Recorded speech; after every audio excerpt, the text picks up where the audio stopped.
Jedi Night is the 10th episode of the 4th season of Star Wars Rebels.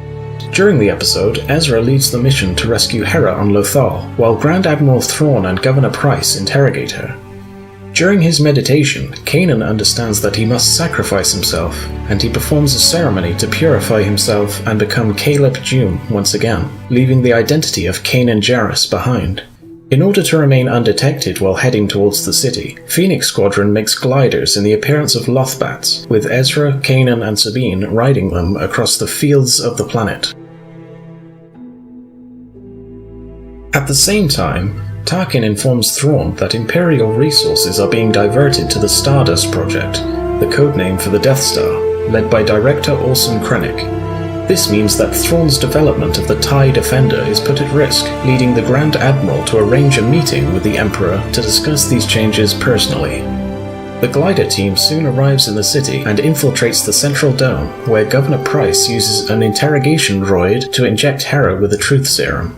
Before Hera can reveal the location of the rebel fleet to Pryce, however, Thrawn's personal bodyguard Rook takes her away, allowing Kanan to enter the room from the outside and rescue a drugged-up Hera.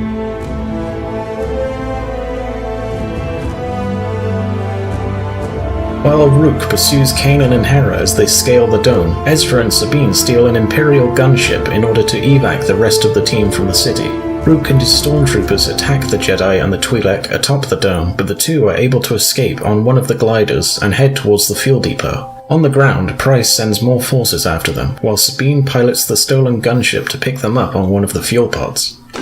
Kanan and Hera then share a kiss, before AT-AT walkers blast the fuel pod, with Kanan using the Force to attempt to hold back the explosion. With the Jedi being so in tune with this mystical energy, he overcomes his blindness and pushes Hera and the gunship away from the depot to ensure they are clear of the blast. You could always see me. Kanan's final moments are similar to how Anakin Skywalker protected others from an explosion during the battle over Quell in the Clone Wars. Eventually, the fuel explosion overwhelms the Jedi, but in this case, Kanan dies. This episode starts the final run of Star Wars Rebels off with a bang, literally. While I was expecting for Kanan to meet his end early on in these last few episodes, I didn't expect it to come so quickly after it appeared the Rebels had made it. While Kanan's sacrifice ultimately proved to be a victory for the Rebels, it impacted the viewer to end the episode on a defeated note. While the Clone Wars had more than its share of death, only a handful of character moments from the show were as impactful as the death of Kanan in Rebels. By giving both this episode and the next to deal with the aftermath of his death, a lot more weight is put on it. As for the characters in Jedi Night, all of the protagonists appear to be on top form, with even Ezra putting aside his annoying traits to focus on the mission. Hera being injected with the serum showed a lighter side to her character, away from the stress of the war against the Empire, which I feel was definitely needed before we experienced the loss of Kanan.